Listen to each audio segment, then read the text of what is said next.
Hi అండి, అందరికీ welcome back to Hasini Reddy kitchen. ఈరోజు మన కిచెన్లో ఉల్లిపాయ సమోసా చేస్తున్నాను. మీరు కనుక ఇంట్లోనే సమోసాలు ఏ రకంగా చేశారంటే చాలా బాగా కుదురుతాయి. అలాగే ఎన్ని సమోసాలైనా ఈజీగా చేసేసుకోవచ్చు. కాబట్టి మరి సమోసాలు ఎలా చేసుకోవాలో చూసేద్దాం రండి. ముందుగా అయితే 1.5 కప్పు మైదాపిండి తీసుకొని జల్లించుకొని రెడీ ఉంచుకోవాలి. తర్వాత 1/2 టీ స్పూన్ వరకు ఉప్పు వేసేసి ఒకసారి కలిపిన తర్వాత మళ్ళీ 2 టేబుల్ స్పూన్ల నూనె కూడా వేసుకోవాలి. పిండిలో నూనె వేసిన తర్వాత అంతా కూడా పిండి కలిసేటట్టు ఎలా కలపాలి. పిండిలో నూనె వేస్తే ఏంటంటే పిండి సాఫ్ట్గా అవుతుంది. అదేవిధంగా సమోసాలు కూడా చాలా బాగా వస్తాయి. అందుకోసమని ఈ రకంగా వచ్చిన తర్వాత కొన్ని నీళ్ళు వేసుకుంటూ మామూలుగా చపాతీలకు ఎలాగైతే ఉంటుందో అలా పిండి కలుపుకోవాలి. పిండిని కొంచెం సేపు ఎక్కువ కలిపితే పిండి సాఫ్ట్గా వస్తుంది. కాబట్టి కొంచెం ఒక 5 నిమిషాల వరకు ఇలా కలపాలి. తర్వాత దీనిపైన ఒక ప్లేట్ కానీ లేదంటే బౌల్ కానీ కప్పేసి ఉంచాలి. లేదంటే తడిపిన క్లాత్ అయినా సరే వేసేసి పక్కన పెట్టేద్దాము. ఇప్పుడు స్టఫింగ్ కోసము 2 ఉల్లిపాయలు తీసుకున్నాను. ఉల్లిపాయలను ఇలా చిన్న ముక్కలాగా కట్ చేసి వీటిని ఒక పొడి క్లాత్ పైన ఒక 5 నిమిషాల వరకు ఆరబెట్టాలి. అలా ఆరబెట్టితే దాంట్లో ఉన్న నీరంతా కూడా పోతుంది. కాబట్టి ఉల్లిపాయ సమోసాలు క్రిస్పీగా వస్తాయి. తర్వాత దీంట్లోకి సరిపడా కారము అదేవిధంగా ఉప్పు కూడా వేసేసి కొంచెం గరం మసాలా అదేవిధంగా ధనియాల పౌడర్ కూడా వేసేస్తున్నాను. కావాలంటే అల్లం వెల్లుల్లి పేస్ట్ కూడా వేసుకోవచ్చు. నేను అల్లం వెల్లుల్లి పేస్ట్ వేయట్లేదు. ఇవన్నీ కూడా బాగా కలిపేసి పక్కన పెట్టేయాలి. తర్వాత ఇంకొక బౌల్ తీసుకొని 1 టీ స్పూన్ వరకు మైదా పిండి తీసుకొని దాంట్లో కొన్ని నీళ్ళు వేసేసి పిండి ఈ రకంగా వచ్చేటట్టు ఉంచుకోవాలి. ఎందుకంటే ఇది అంటిపెట్టడానికి సమోసాలకి చివర్లో అంటడానికి ఇదైతే తయారు చేసుకోవాలి. తర్వాత చపాతీలో పిండి తీసుకొని మళ్ళీ ఒకసారి మంచిగా కలిపేసి ఇలా చపాతీలాగా చేసేసుకొని రెడీ ఉంచుకోవాలి. అన్నిటినీ ఇలా చేసేసుకున్న తర్వాత స్టవ్ పైన చపాతీ ప్యాన్ పెట్టేసి హై మంట మీద ఉన్నప్పుడే ఇలా 2 సైడ్లు అటు ఇటు అనుకుంటూ మీదనే కాల్చాలి. అంటే ఎక్కువ కాల్చకూడదు, లైట్గా ఇలా కాల్చాలి. చేసిన చపాతీలన్నీ కూడా ఇలాగే కాల్చుకొని ఉంచుకోవాలి.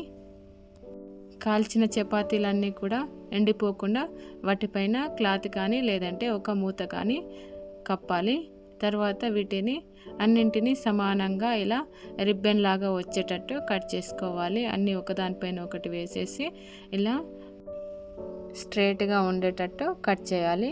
అంటే చివర్లన్నీ కూడా ఇట్లా కట్ చేసి రెడీ ఉంచుకోవాలి. తర్వాత ఈ షీట్స్ని కట్ చేసిన తర్వాత వీటిపైన ఒక ప్లేట్ కానీ లేదంటే ఒక క్లాత్ కానీ కప్పేసి ఉంచాలి. లేదంటే ఎండిపోతాయి కాబట్టి తర్వాత ఒక్కటొక్కటి తీసుకొని ఫస్ట్ దీన్ని ఇలా వీ షేప్ లాగా ఫోల్డ్ చేయాలి. తర్వాత మళ్ళీ అదే విధంగా ఇంకొకసారి ఫోల్డ్ చేయాలి. అంతే, దాంట్లోకి మధ్యలో ఇలా అంటే కోన్ లాగా తయారవుతుంది. తర్వాత ముందు మనం రెడీ చేసుకున్న స్టఫింగ్ ఉల్లిపాయ ఉంటుంది కదా, దాన్ని అంతా కూడా దీనిలో వేసేసి అలాగే మైదా పిండి జెల్తో దీన్ని అంతా కూడా ఇలా రాసేసి తర్వాత ఇలా ఫోల్డ్ చేయాలి.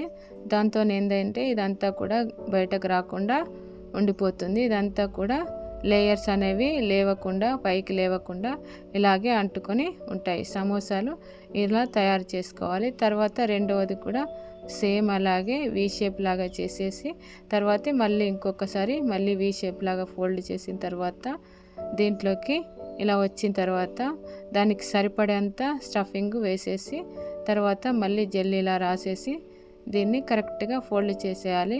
ఒక్కొక్కసారి కొంచెం ఎక్స్ట్రాగా వచ్చినట్టు వస్తుంది.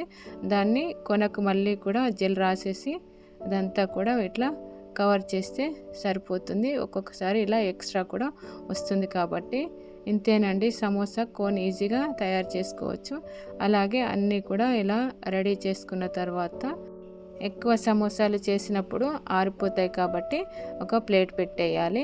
తర్వాత స్టవ్ పైన కడాయి పెట్టేసి డీప్ ఫ్రైకి సరిపడా నూనె వేసేసి ఆయిల్ మాత్రం మామూలుగా ఉన్నప్పుడు మాత్రమే వీటిని ఒక్కొక్కటిగా ఇలా ఉంచాలి. వీటిని ఫ్రై చేసేటప్పుడు కూడా స్టవ్ని మీడియం మంటలోకి అదేవిధంగా సిమ్లోకి మార్చుకుంటూ వీటన్నింటిని కూడా ఇలా వేయించుకోవాలి. వీలైనంత వరకు ఎక్కువ మంట ఉండకుండా చూసుకోవాలి. తక్కువ మంట మీదనే బాగా వేగుతాయి కాబట్టి ఇలా వేయించుకుంటే సమోసాలు కొంచెం కరకరలాగా వస్తాయి కాబట్టి తక్కువ మంట మీదనే ఇలా అన్నీ వేయించుకొని చేసుకుంటే సరిపోతుంది. మిగిలినవి కూడా ఇలాగే చేసేసుకోవాలి.